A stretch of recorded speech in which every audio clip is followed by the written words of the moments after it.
Okay, so now what happens next? Because I feel like we're at the height right now, and I don't really remember anything else after this. Yeah, nobody besides remembers like what really happened? I was in a bad label situation, so I'm gonna say this just to set the record straight, because I really don't be. I be waiting for the right time to say what I need to say about certain stuff. So originally, when I went and did my deal, I did a management deal with Boom Man, right, from MMI at the time. He was going crazy in Valdosta. He had it going on up here too. He just kind of knew how to market it and put it together, right? So he connects me to try to get me a deal and take me. Once we put that record out and it started going crazy, he's like, okay, now I need to get the situation. Which record was it? All the Way Turned Up. All the Way Turned Up. Mm-hmm. So we had Show Out and all that stuff. We had like a 5-pack. And All the Way Turned Up and Show Out was in that 5-pack. So we already knew we had the first and second record. We was just marketing it as all 5 so that when they go listen to it on YouTube, they got a foundation. That's free game. They get foundation of how to, you know what I'm saying, what you sound like, what the next record gonna sound like, whatever. So boom, he goes and gets me this deal, or tries to get me this deal with Def Jam. The situation with Travis Porter and whose record it is messed up the deal with Def Jam through Tony Neal. Tony Neal had like put out, this is what I heard, allegedly, put out a Tony Neal hit me too. Somebody you want to come on the show? Yeah, he hit me like last week too. We cool now, but he he put a petition out that like was saying that they're not gonna play the record because it's not my record. They're gonna play the Travis Porter version or whatever. So that kind of sparked the height of the Soulja Boy version. We started really mashing the gas. Then we got Interscope's attention through a furnishing deal. So I really was signed to Polo the Don and this other group called Music Line at the time. So how'd you get signed to Polo the Don? Through Chubby Baby. Shout out to Chubby Baby. Long live Chubby Baby. That's my dog. Let me tell you, Baby. when I tell you, bro, Chubby really went to bat for me, bro. And like, I didn't even know this was happening. I don't even know how Chubby got wind of me or whatever, but he went on V103, got Polo to go on V103. I got the soundbite from this too. It's going to be in my documentary, where he told him like, yeah, we just signed this new kid, Roscoe Dash, with the All the Way Turned Up record. Woo, woo, woo. I found out then. I didn't even know. Like, they passing my shit around. Like, I don't know, bro. Swear. So little did I know, Boom Man had, I think I went in there I was doing my But you signed the Boom Man on the management. On the management, but I didn't know it was a 360. See what I'm saying? So he really had me on the management and the artist side, or the recording side too, but I didn't know that at the time. 18 years old, I ain't know. You know what I'm saying? So boom.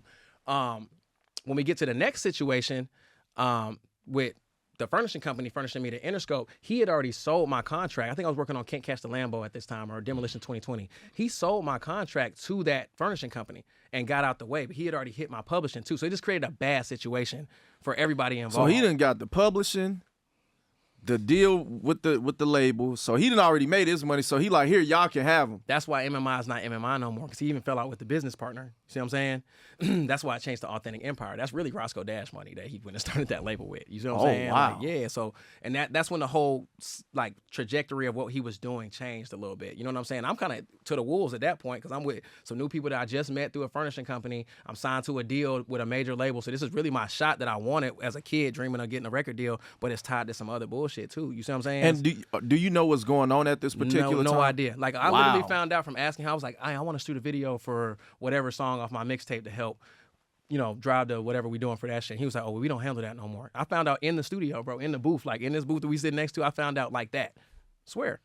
Mm-hmm. So did that drive you to start looking at like the business situation? Like 100%. I was gonna say, you sound very educated now. Yeah, yeah, now. But at that particular time, did you when you experienced that situation in the studio, did it kind of spark your mind and saying like, you know, I start looking around. Yeah, you got to look around and see what's going on, because now I'm already in bed, with these other people that I don't know. You know what I'm saying? With the big label, with the machine. You feel me? And they're tied to the situation with the big label. And I got another person, Polo, who's probably not even tied to none of this bullshit that's going on over here. He just wants to give me a shot as a, you know, being a talent instead of, you see what I'm saying? So it kind of was a rotten egg in the carton that. So this is all happening as No Hands is out.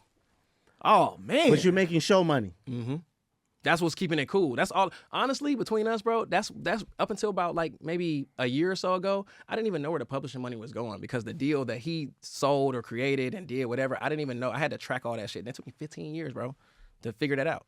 15 years to track so your it's publishing? like it's like either do I keep riding the wave and put. That's why I said for a minute I was like, I ain't doing hooks no more and shit, because I knew that was gonna shut them down from doing what they was doing, so I could figure out how to get to the what was going on. So you went silent.